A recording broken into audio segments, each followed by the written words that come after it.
everyone to our Higher Ed Jobs, Careers, and Coffee conversation. I'm your host, Kelly Sherwin. I'm the Director of Editorial Strategy here at Higher Ed Jobs. So today we're going to be discussing the people behind the summer programming, summer leadership in higher ed. But before I introduce our guest and get into our conversation, I just want to go over a few quick announcements and requests for everyone. So if you have a question for our guest, please use the Q&A feature of Zoom. Our Assistant Director, Leah Jackson, will moderate the questions. And in the last 10, 15 minutes, we're going to take those questions. If you don't have a question for the guest, but you want to interact with each other, you can use the chat box. So please feel free to do that. And then just a reminder that today's session is being recorded and will be available on YouTube in the near future. Oh, and one other thing I wanted to remind people that we're going to select 3 attendees today, and you will get a coffee gift card. So please stick around for that. So with all the housekeeping out of the way, let's get to what we're here for, discussing careers in summer programming. So we're lucky to be joined by Dr. Yolanda Davis of Brown University to explore the dynamic world of summer programming in higher education. With more than 6,000 students participating in Brown's pre-college programs each year, their work involves large-scale planning, cross-campus collaboration, and the hiring of hundreds of seasonal instructional staff. We're going to discuss how Brown approaches hiring, program design, and team leadership, as well as what makes summer programming such a unique and impactful career path.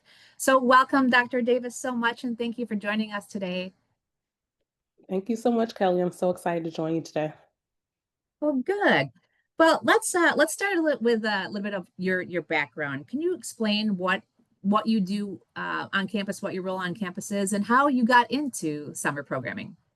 Well, I'll actually do that a little bit backwards. So I'll kind of start about where I started and then go into how did I end up here, right? And so when I was graduating from undergrad, I was kind of on the edge. Do I want to go into teaching right after, or do I want to go into graduate school? I chose the graduate school route.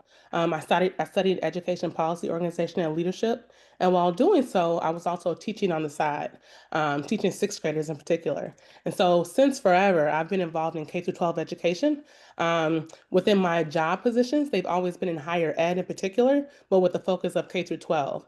So my position now is assistant dean at Brown Pre-College Programs. I enjoy it so much because I get to be within higher ed, but still get to work with K through 12 students. For this particular position, it's focused on high school students. And so 9th through 12th graders get to come to our campus, get to take college level courses, and they get to really explore what is it like being a college level student while I'm still in high school. Is this for me? Is it not? My particular role sits with the leadership team. And so we have our dean, we have myself, a few other assistant deans, a few assistant directors and directors on the leadership team. And then we have a host of about 40 of us within our division that makes up pre-college. So those are the ones who are doing all the planning for these 6,000 students that join us during the summer. My particular team, we focus on curriculum and instruction. And so we're responsible for hiring instructors, training instructors, and really just thinking about what does that course catalog look like for the year. There's a host of other things I do within the leadership team, but my particular expertise here is really focusing on instruction and instructors and making sure they're just kind of ready to go for that summer. And so during the school year, what we consider the school year is not the typical school year. Ours is the summertime, actually. So during the summer for 5 weeks, we have pre-college students on campus. During those 5 weeks, students can take a 1 week course, a 2 week course, a 3 week course, or multiple courses if they want to. And so my team, about I would say September gets thousands of proposals from different people who are interested in teaching with us. Majority of our instructors are graduate students at Brown University. Some are Brown faculty, but we also have a host of instructors who come from all over the U.S. that are interested in teaching with us during the summer. They may be in industry, they may be working at other higher ed institutions, and so my team really focuses heavily on selecting those instructors, those courses, and then preparing them. I'll save the rest for later because I know we'll kind of get into it. But really, as I was saying, my background in K through 12 really led me to pre-college because it kind of gives me that sense of being within higher ed space and also being able to work with graduate students heavily with teaching them instruction, and then also, being able to work with K through 12 students, particularly high school for this role. Yeah, well, thank you for that. It sounds like such a unique blend, a fun blend to have kind of a toe in each area. So Yeah. thank you for explaining that. So I know you mentioned that the summer is your school year and you get proposals in September. So I think we can all probably understand that you can't just start planning in May, like, oh, what are we gonna do in for the summer? So for those that are unfamiliar, can you kind of walk us through? And I know every institution is different. Obviously, this will be like Brown's perspective, but what does a typical year look like in terms of like planning things out in advance and like major milestones and what things you have to hit in order to pull off having these 6,000 students in the summer? Yeah, our biggest question we always get is, do you all work the whole year? Like, do you just work during the summer? Do you work the whole year? Excuse me. And I always say, yes, we definitely work the whole year. This doesn't just happen with a push of a button, right? And so the year for us ends in early August. And so during August, usually our whole division is taking vacations to kind of, refresh ourselves after the craziness that is summer. And then when September hits, we're doing a lot of retreats, a lot of reflection, looking at a lot of course evaluations from students, looking at instructor evaluations about their experience teaching with us, and using all this data to kind of make some decisions about our next steps. And so I host a team retreat with my team. Again, I'm over 4 program directors who oversee all the programs and oversee the courses in particular. And so we kind of have our own retreat and planning initiatives that we do. And then because I'm a part of the team leadership for the division, we also have our own retreat that we do planning more large scale. Um, so yeah, so that's in September. We're doing those. We also open up our proposals during September. And so we have a lot of instructors, you can imagine, with 300 courses. We have a lot of instructors that do return back to teach the next year. So that makes it a little bit easier on us. But we do accept a lot of new proposals. And so our graduate students, adjuncts, around September, they start applying to teach with us.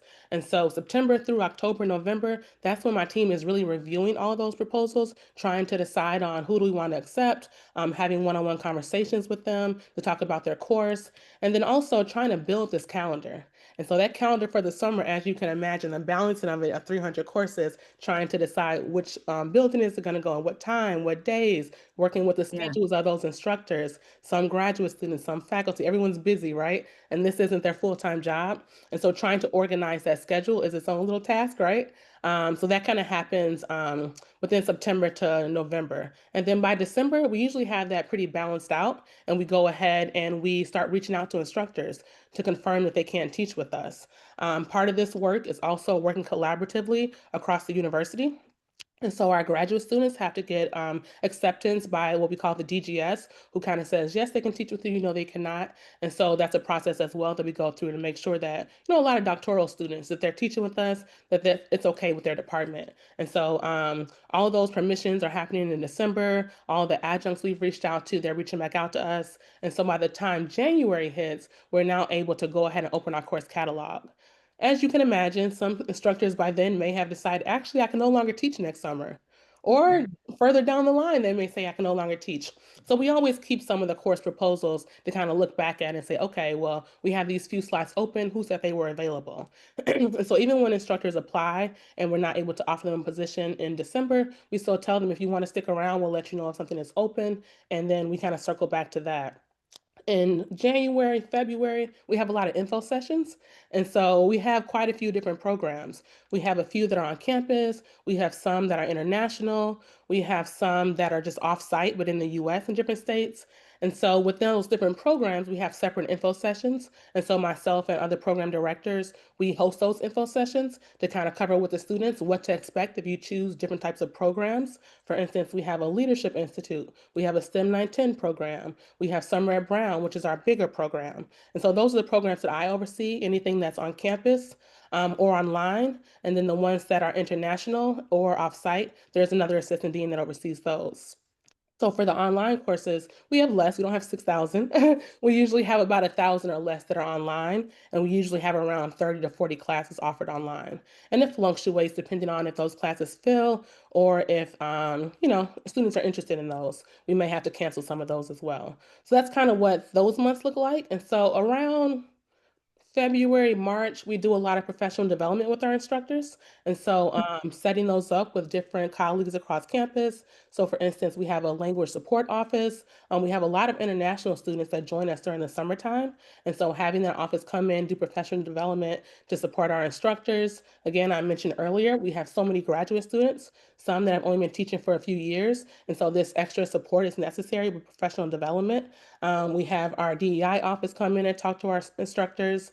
We have our digital learning and design. We actually meet with them every 2 weeks. And they really help us with the build of all the online courses.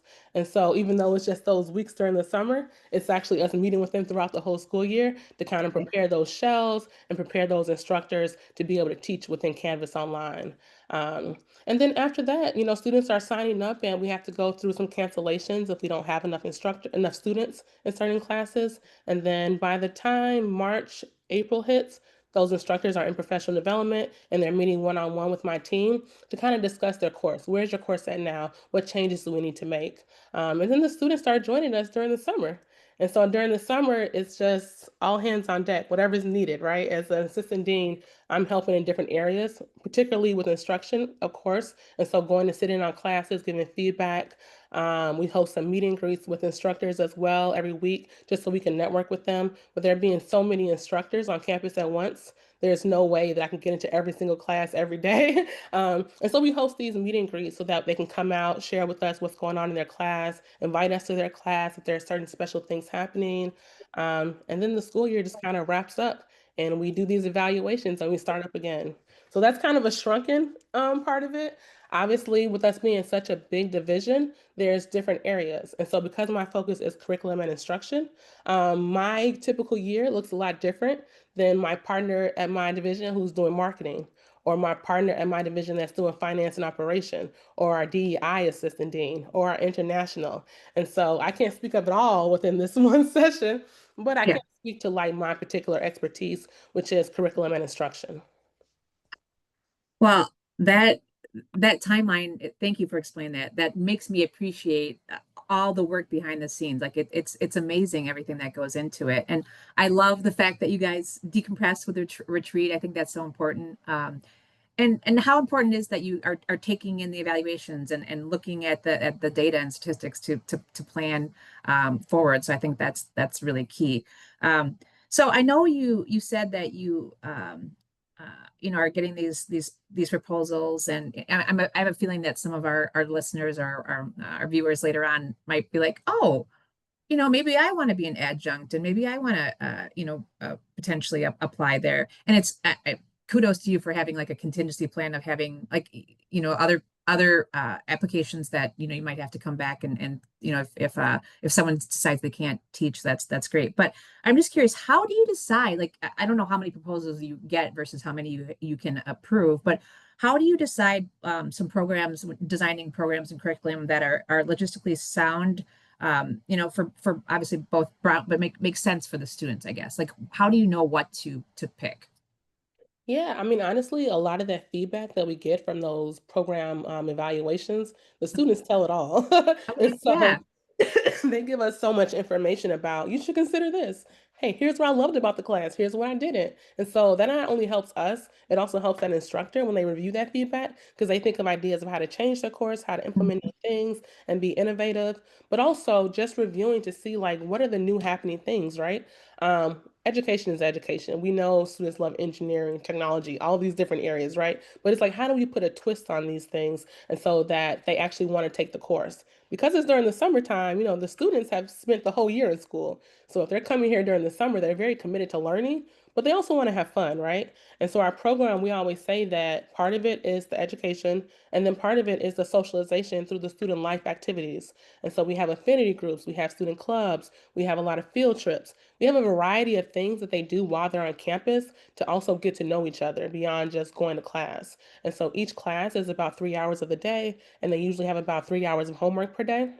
And so we tell students, please don't take more than one. You can take more than one if you want to, and some do, but we really encourage them to just take one because if you really do the program in full as it's intended, you're very busy. If you're really exploring, getting to know new students, again, we have students that are literally from all over the world, India, China, California, New York, everywhere you can think of, we have students here from that program for our programs.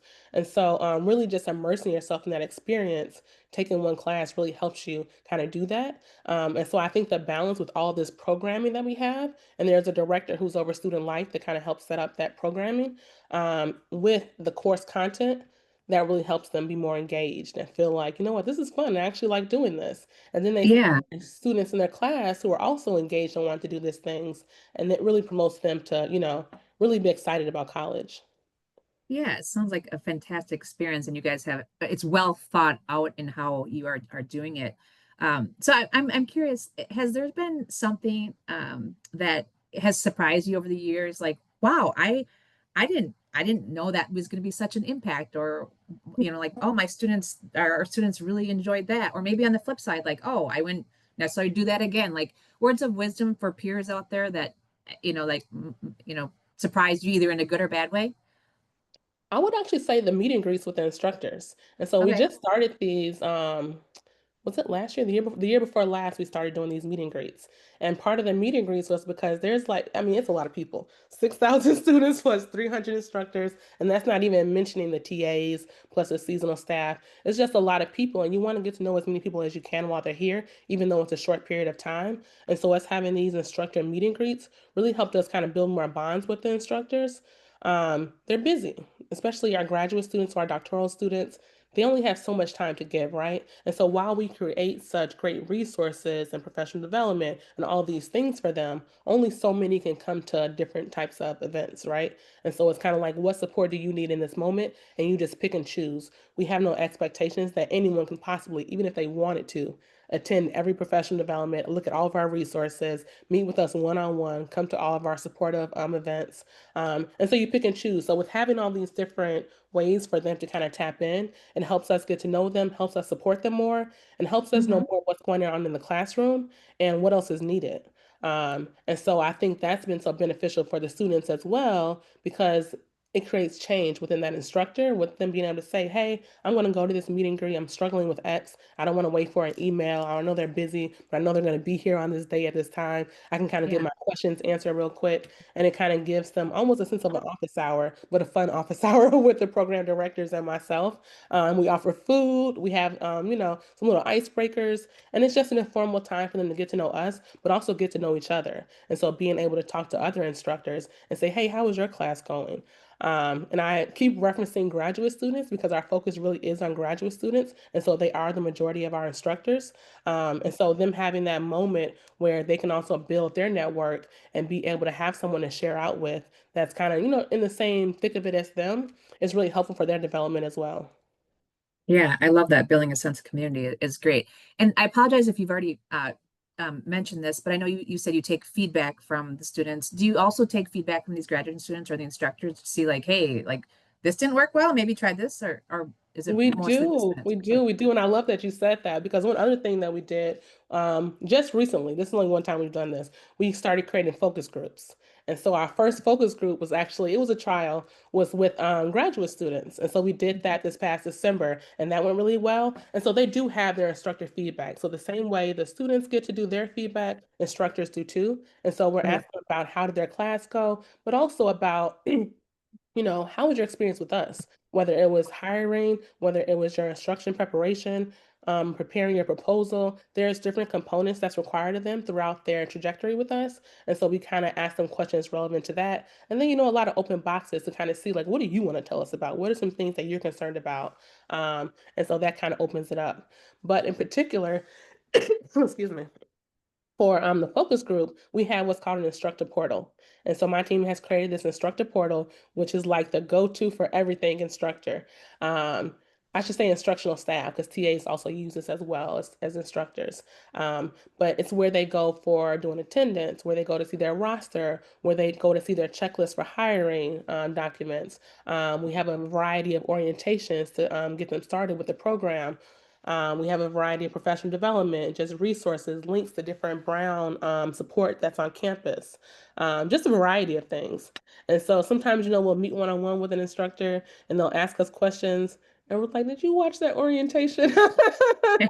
And so we're like, well, how come some people ask us these questions that are literally like we're giving you so much information where it's too much information almost, right? And so yeah, so we wanted to kind of meet with them and say, how can we better support you? We know that you're busy. And we know that this is a temporary job, right? Like you're talking about 5 weeks during the summer out of the whole year. And while they love teaching, it's still one of the many things that's going on in their life, right? So how can we get you what you need um, without feeling like another overbearance of having to complete this? And so having a chance to meet with them, get their feedback in real time, it was funny for both of us because some of the things they were like, oh, we can use more support in X. And we would pull it up on the instructor portal. Well, it's actually right here. And so that was fun just doing that together. But also knowing that, wow, okay, the things that they need, we do have it here, but we have to rethink about our build of it. And so we're now trying to think about how do we restructure what the portal looks like? How can we make it a little bit more user friendly so that they're using it? And also, there's a lot of information that has to go out. We're dealing with minors, and so there's a lot of preparation that goes into that. A lot more that they have to consider when teaching versus if they were teaching an undergraduate student. And so they're getting a lot of emails already as they are preparing for this, plus having the instructor portal and building their class out, right? And so that's been supporting us and just figuring out how can we make some changes, and we're still kind of in the thick of that. But that's one thing that came out of that was very unique that we were like, oh, this works. It helps us, but Yeah. it also helps them as well. Yeah, that's fantastic. I did kind of have to smile when you said that the instructor's like, I don't know how, and you're like, well, it's right here. So, I mean, I can make fun of myself since I'm an instructor, but you always like tell the students, pay attention to the details, read, read, Yes, read, yes, and then you yes. flip it and you're like, they're not reading. But I love the fact that you guys are digesting the information and realizing, oh, maybe we have to change things to better support how we provide information, or like you said, design the portal. So that's fantastic that you guys are tapping into what is needed and making changes where it's necessary. And I would also just So I'm add gonna, really oh briefly, yeah, go ahead. people are at different levels too, right? And so you have graduate students who have been teaching for years before they came to graduate school. You have some that just started teaching while they're in graduate school. You have some that are Brown faculty teaching for us. And so even as we're creating all these different resources, we also have to think about making resources for different levels of learners. And so that's another thing. So even when we did the focus group, we decided we were going to do them separate. And so this first one that we did was just for graduate students. Okay. Yeah. Very, very key point that it's not a one size fits all training Mhm. approach. So that's fantastic. Um, so I'm going to switch gears here a little bit and talk about I think we can all see sometimes in the higher ed space we're a little bit siloed and this department does this and might not talk to this department, but I'm assuming in your type of position and your type of role, cross collaboration, across units in departments on campus is so important. So, can you explain a little bit to me and to our viewers, like how does that work for you guys? How does that work on Brown's campuses? Yeah, so I know one of the questions earlier was just like, what's typical for your year, right? And I can speak about what's typical for like my team, but there's like so many teams within our division. And so as part of the leadership part, not as part of my team, but as part of the leadership position, I have to collaborate with all these different teams in order to make this summer happen. And so there's cross collaboration happening literally daily, hourly, because you need that other team in order to get something done. For instance, even something as simple as a meet and greet. There's a team that's doing marketing. So they're having to market this to our instructors, having to send emails out for us, having to design those emails. There's different components that goes into that. Our enrollment management team having to make sure that, if there are changes within that instructor's course, they're communicating that to us. If an instructor cancels, which someone cancels today, I have to go ahead and, reach out to the enrollment management, talk to them about, can we find a new instructor? Can we not? And so the collaboration is consistent. It's literally nonstop, which was a change for me. I actually, when I came to this position, I wasn't used to this level of collaboration, but you literally cannot do the work without it. It might be more unique to Brown just because of the size of the pre-college programs, but even beyond just our division having to collaborate so much, we also have a lot of collaboration across the university. So, for instance, I mentioned earlier our digital learning and design team. They're responsible for all things online. And so we meet with them every other week to make sure that, the things we need prepped for online education is kind of ready to go. Our library, our bookstore, we have to reach out to them regarding different needs for the courses and support necessary. Um, Even dorms, we have to reach out. There's a separate student life team from Brown undergraduate student life team. And so pre-college has their own since it's so big. And so as you mentioned earlier, we have seasonal staff. We hire hundreds and hundreds of seasonal staff to kind of be RAs and program managers and different things like that nature for our students during the summer. Whereas undergraduates has a whole nother level of RAs and managers just for them. But we still have to connect with them, right? And so we're using the same dorms, but the undergraduates aren't there as much during the summer. And so pre-college really does kind of take over the whole campus during the summer. And so if you're on Brown's campus during the summer, our students, they walk around with these red lanyards and it's like high school kids everywhere. And so it's really their campus during the summer. Um, so yeah, so there's a lot of collaboration happening consistently um, throughout. Thank you for that.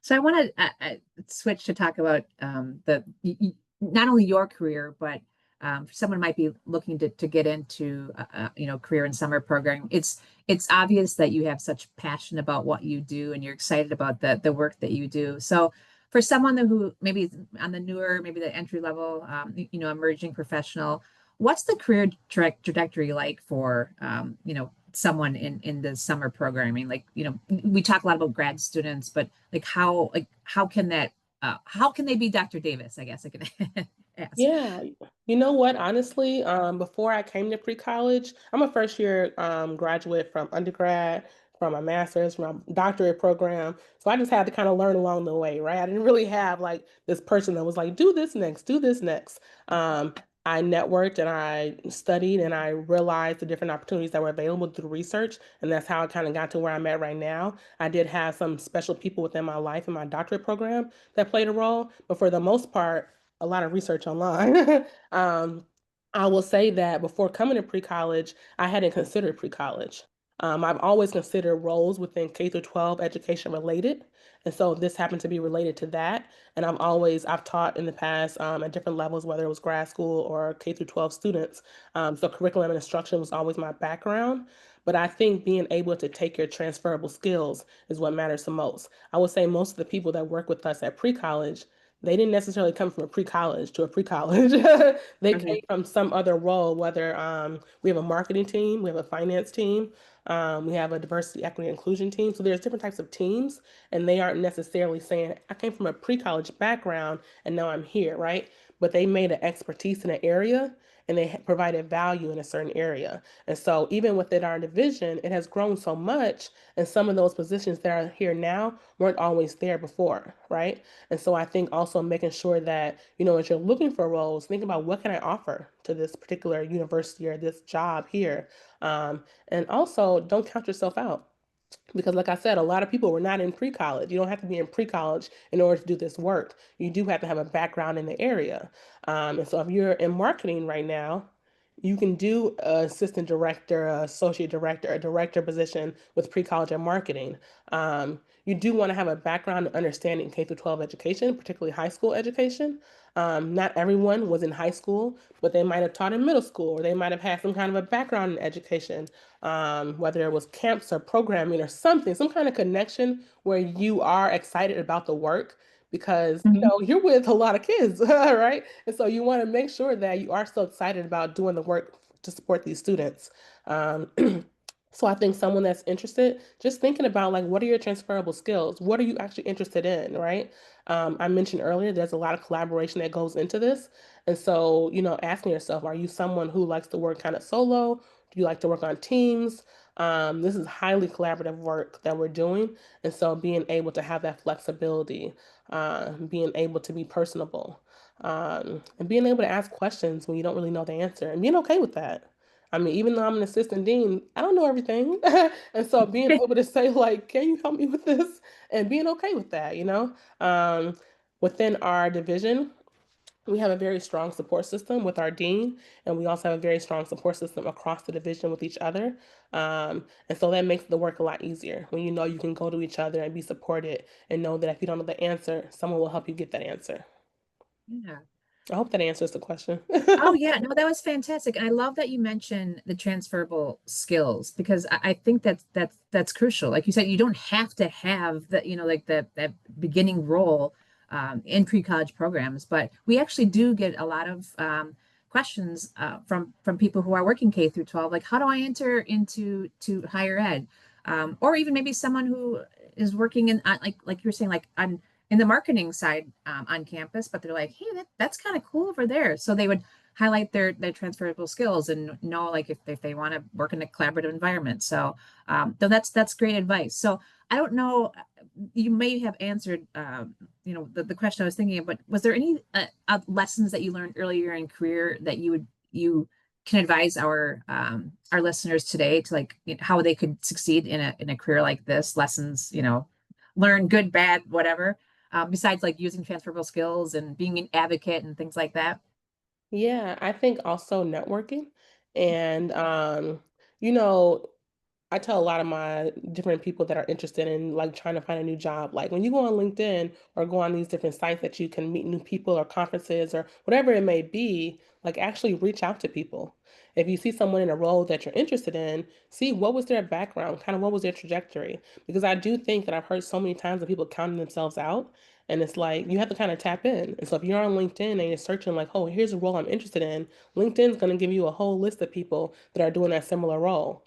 Why not look and see what is their background? What are they doing? Reach out to them. Not everyone's going to respond to you when you reach out, but why not try, right? And just get a sense of what they're doing, see if they'll answer some questions for you. If it's a particular role that you're interested in, beyond just applying, also reach out to the person hiring or reach out to someone who works there already because there may be a role there and you may find out that actually this isn't for me. The title might sound like it is, but as you chat with someone, you may say, this is actually not what I was looking for. Or maybe it actually is, and I didn't realize it until I talked to this person. Um, Again, I wasn't in pre-college before I came here. I was actually working at Columbia University as an associate director for their Summer Principals Academy. And so that was focusing on preparing teachers who want to become principals. So still, again, within that K through 12 preparing education, but it wasn't with pre-college whatsoever. And so while I was on the job market exploring and thinking about my skills that I have and seeing what other people out there were doing, that kind of helped lead me to this particular position. But I think that just doing your research and not being scared to put yourself out there, whether it's going to conferences, going to different job openings, and saying like, "Hey, here are the people that are hiring on this list. Let me reach out to three of them. They're on the hiring committee." Yeah, so I think just putting yourself out there. Yeah, no, that's great. I love your advice about kind of being open-minded to do some informational interviews or whatever you want to call them, because sometimes you'd be like, oh, this I thought I wanted this title, and oh, maybe it's not, or vice versa. Like I never thought I'd want a career in this, and then you end up really connecting, or you notice that your transferable skills would fit well in there. So yeah, the advice of networking is fantastic. And actually I wanted to circle back to something you said earlier. I was just having a conversation with a student yesterday, and he asked, what advice do you have for someone on day one, like your first day, what should I do? Um, and I suggested making sure you ask questions, be your authentic self and ask questions. So I love the fact that it doesn't matter what stage of your career you are. I'm with you. Like I don't know everything, so asking questions is so important. So yeah, thank you for that advice. I don't know if you want to add anything on to like what advice you'd give to someone on day one of a new role on campus. Well, I also love what you said, be your authentic self. And I feel like in this role, I can be my authentic self. I can show up as I am. So that matters a lot as well. Like you don't want to go somewhere where you can't be your authentic self.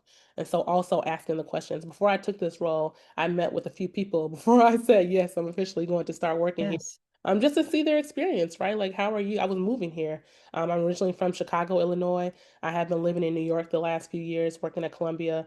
So I was making some different movements around. So I wanted to make sure before I came to Rhode Island, came to Brown University, it was going to be a fit for me. And so I did talk to others before accepting the role. But being your authentic self, yeah. And I just think that overall, really understanding what is it you're trying to do. And is this really for you? Because we see some job descriptions and we're like, oh, that sounds good because of the title. But read those descriptions and say, do I see myself in this role? And also remember, the description isn't everything. Because when you get into that role on that first day, there may be some flexibility to expand it. I would say what I started at with this role isn't where I'm at right now.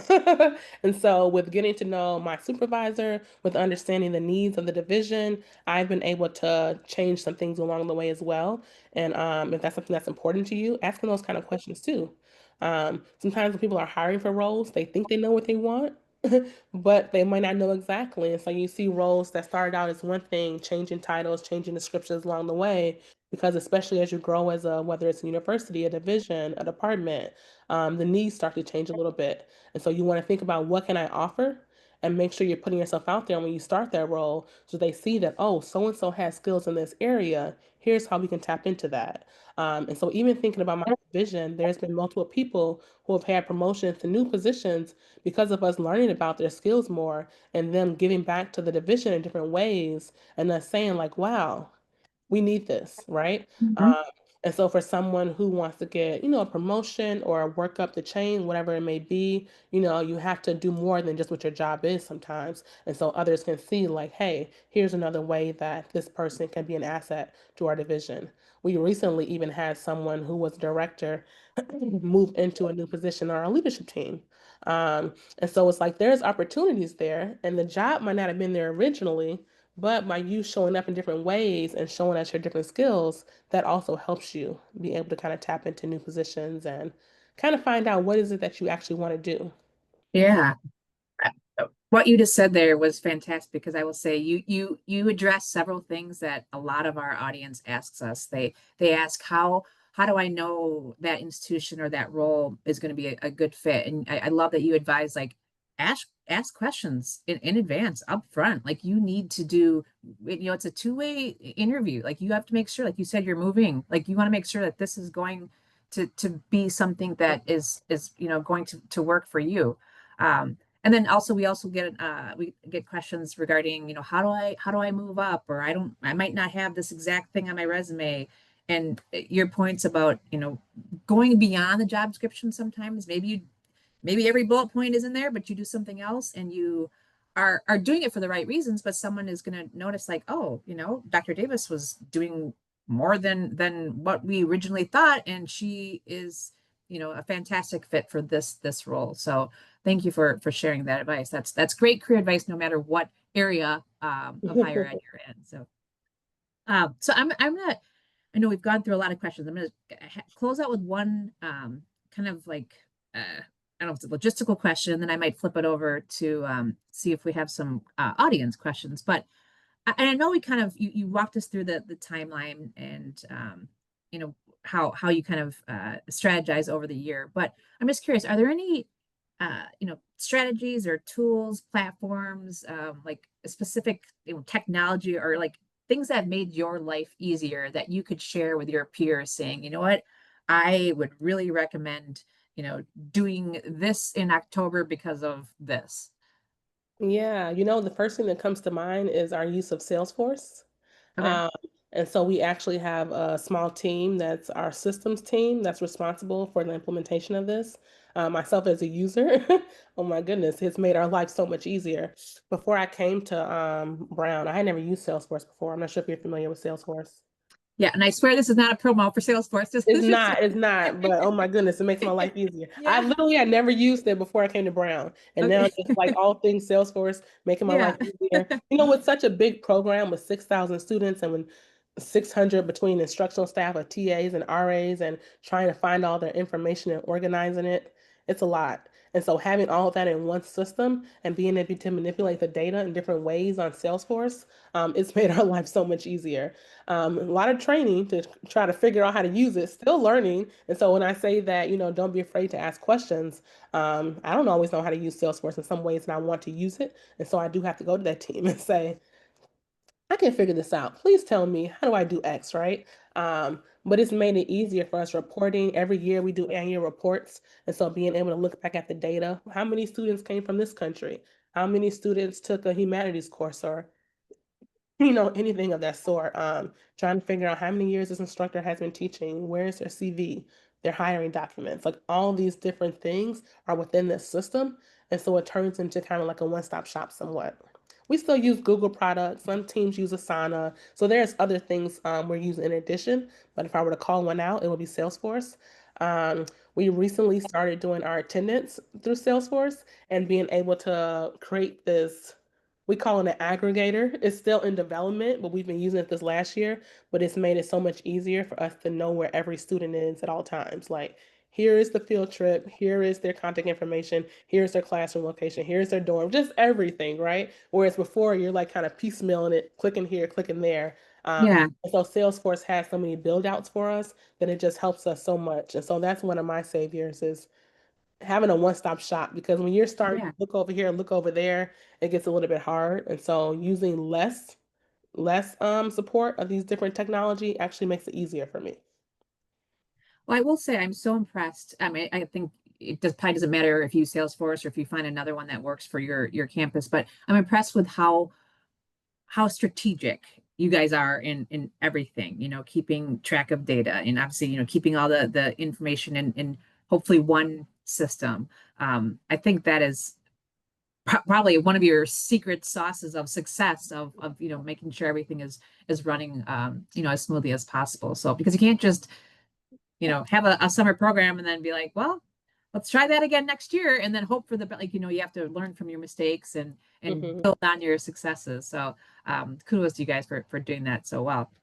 Um, and I lied. I know I said I was going to ask you one question, but when you said I was thinking, when you say you keep track of instructors, do you have like a continual like repeat of I know grad students obviously, move on in their career, but like, are there faculty members that are like, I love to come back every single summer or staff as well? I would say majority of the people love to come back if they can. I Okay. mean, they really do explain how great of an experience it is teaching with us. We also have a partnership with Tougaloo College. And so Tougaloo College is a historically Black college, and they come here every summer with us. And we have about 10 instructors. Different instructors year to year, depends on who it is, but we always have at least 10 that come and teach with us. Beyond that, we have some adjuncts who literally come back every single year. We always tell people we can't guarantee. This isn't like an employment where you are guaranteed employment every year. We have to look over evaluations. We have to see what the need is. And then we have to make sure that, we have enough space, because we're going to have way more instructors applying than we actually have space for. And so there's a variety of things, right? So someone may have been teaching for 5 years, but that class they're teaching may no longer be relevant to students. Yeah. Or may have been filling for so many years, and when you look up and we're like, what the heck? Like, there's no enrollment for this class. And so that always feels bad when you have to tell the instructor, like, I think you have to think of a new proposal. But it's a way to be innovative too for that instructor to think, what else can I do, or it's a way to say that we have to find a different instructor. So it kind of changes, but there's a lot of instructors. Even our graduate students, when they graduate, go off and become faculty, they will still either teach online or come back during the summertime. People have family that live here. So we have instructors Yeah. who literally don't live in Rhode Island, but will come from somewhere else and stay for the 2 or 3 weeks for vacation while they're teaching. So yeah, we have a lot of people that come back. They really do say they enjoy teaching with us. Oh, that's great. And I'm assuming AI in the proposals has been more of a hot topic in the past couple years, probably. I think more hot topic with students, not as much with Yeah. instructors. Yeah, I think more with students. With instructors, we haven't had any issues, knock on wood. Oh, I mean, uh, it's been cold, but yeah, we haven't had any issues with instructors yet. So hopefully never. yeah. Um, so I'm gonna flip it over to our marketing department, see if Leah, if you want to join us, see if there's any questions we received from our audience. I know we solicited some in advance, and then we're grabbing some today. So, Leah, do you have a couple questions for us? We do have several questions. Thanks, Kelly. I'll jump right in. So we had someone who said, I am so impressed by the variety of courses offered for Brown's pre-college program. Are students offered any career advising during the program? So, technically, we don't consider it just career advising, but there are components of it that are career advising. But we don't have a component of the program that's like you're going to get career advising. We'll have random panels, and so part of our student life team, seasonal staff, they do lots of programming, and so they'll have different workshops. They might have a panel of lawyers that come in and talk to the students, or they may have a grad student who wants to speak about their research that's relevant to students. And so in those different types of ways, they learn about different careers. And then also within the classroom itself, a lot of the instructors bring in guests. And so we typically allow instructors to choose at least one or two guests to come to their class. And so when those guests come in, they talk about kind of their backgrounds and how they came to where they're at now. And then something relevant to whether it's that lecture, that lab, or what have you. And so in different ways, they get career advising, but there isn't a component of the program that's like, here's where you're going to get career advising at, if that makes sense. Yeah, that makes sense. There's Yeah. like a little bit of an informal component, but not a formal one. Okay. Yeah, and there are some courses that are particular about a job, right? And so there's one course that's like, so you want to be a doctor. And so of course they're going to have doctors come in and talking to those students. And so it just kind of depends on what kind of course you take and if you decide to involve yourself in some of those student life activities, programming. Great. Thank you. So the next question we have is, what are the top 2 or 3 hurdles students face regarding summer programming, and how can higher education professionals assist with them? So are there any like particular student challenges that you've noticed in regard to summer programming? Yeah, I think, this is high school students. And so all the students are nervous and scared. They come here and their parents leave. Some come without their parents. And so a lot of students are international, sometimes come without their parents. And so you come to this campus, which Brown's campus isn't that big, but to a student that's coming from high school, it feels humongous, right? And so coming here, having to step outside of your comfort zone and get to know new people, get to know a new instructor, attend office hours, all these things are like so scary. And so during our, we call them check-ins on Sundays, is when we have like the 2,000 students who are coming at different times of the day to check in with us. We have different welcomes with the dean that they do and different sessions with the RAs. And so we're basically trying to prep them for, you got to step outside your comfort zone. This is part of the experience, right? Everybody's scared, not just you. You all are kind of in the same boat. And so kind of challenging them to, make new friends. And so I think by sharing your own experience and being relatable and focusing on relationship building, that really helps those students and instructors, quite frankly. Whether it's a student or instructor, just, putting yourself, oh, excuse me, it's not cold, I'm sorry. Putting yourself out there, it really helps you and helps the student and the instructors kind of have a better experience with pre-college. I think one of my biggest things is like relationship building. And so for me, I want to really get to know someone deeply and to share about myself and be able to answer questions if someone has them. Because especially with like graduate students teaching, they're still trying to learn about different ways of what are their next steps. And so I can share what I can't. I can't share everything. I don't know everything, but I can share at least about my experience. And that sometimes helps someone kind of say, whoo, let me try to figure out I can do this too. Or if it's a student, even sharing when I was a student, telling them I wish I went to pre-college when I was younger, and all the different ways that this is going to support them later. Great, thank you. That's a great look at the student perspective. I'm going to flip over to a couple of questions that are more hiring related. Um, can you talk, I think you did mention a little bit about this, but can you tell us how far in advance you hire instructors? So typically our hiring is done in December and January. Our course catalog is open in January. Sometimes we have some spaces available through due to cancellations or whatever may happen during that transition. The summertime is so far away from December, and so a lot of changes happen within that space. And these are a lot of graduate students who get jobs later on and say, "Hey, actually, I can't teach anymore," or someone who just can no longer teach for whatever reason. So it starts in December as far as actual hiring, but the proposal process starts in September. And again, this is just for instructors because we have a lot of different areas that we're hiring. We have RAs, we have program managers. My colleague Brittany, she does a lot of hiring for the seasonal staff that are physically staying on campus with those students. I'm not responsible for that, but there's hundreds of people that they're hiring. So they start even before I start um, with that hiring. Great.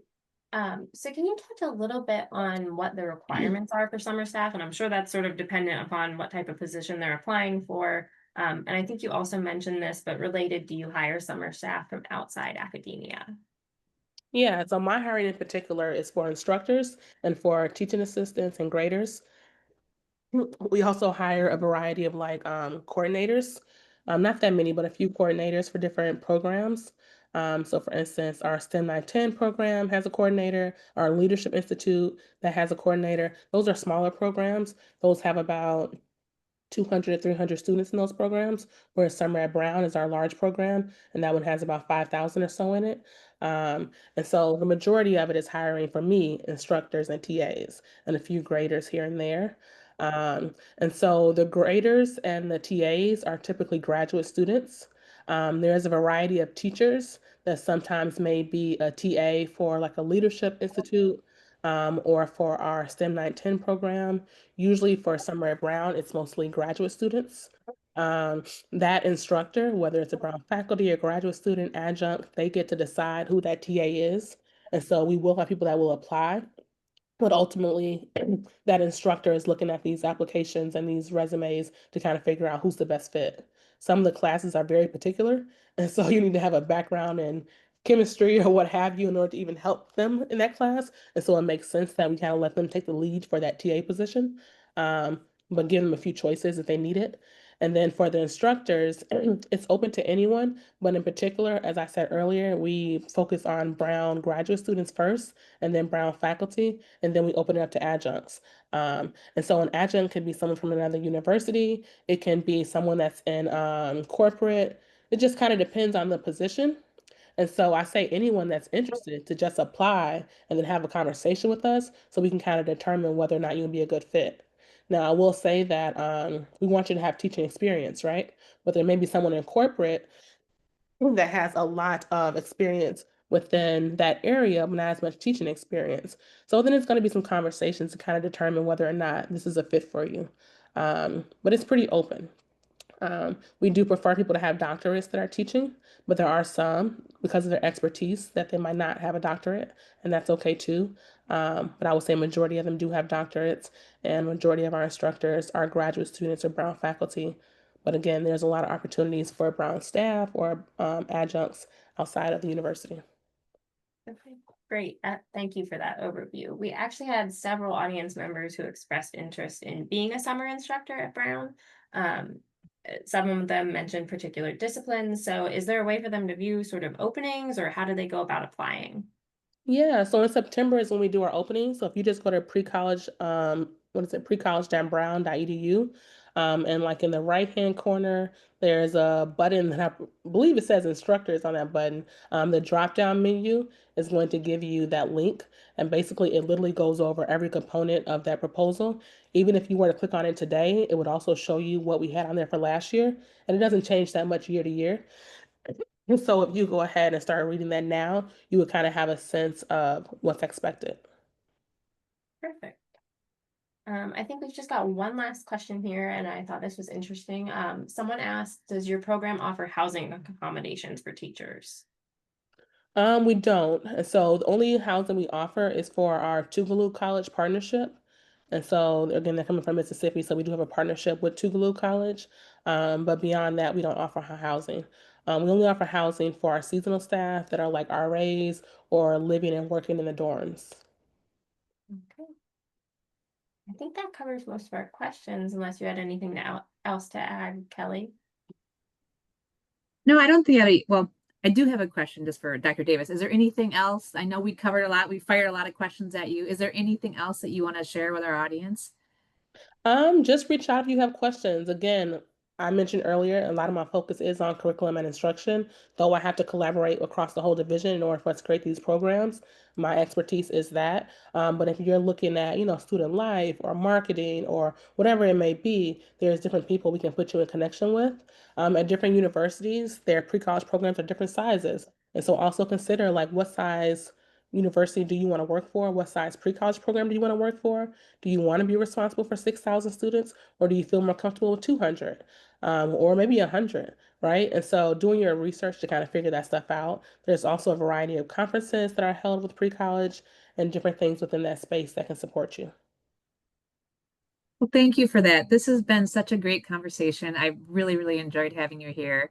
Um, and we, like I said, we appreciate your time. So thank you so much. And I hope our audience members enjoyed this as well. So until our next Careers and Coffee, thank you so much and take care, everyone. Thank you so much. Bye. Bye.